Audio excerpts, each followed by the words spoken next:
So it's June 10th, and we got Hood strawberry here.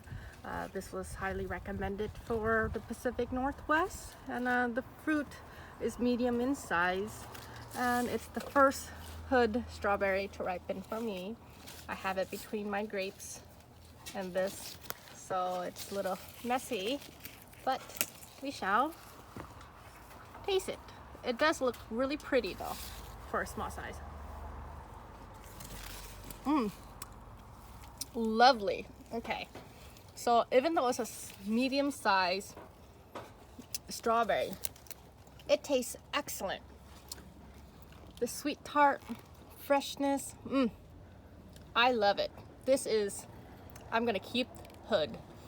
Basically, I have a lot of different type of strawberries, and sometimes it tastes horrible. And this is a second-year plant for me, and this tastes wonderful, and it looks really cute in a sense. So I definitely recommend Hood for our area.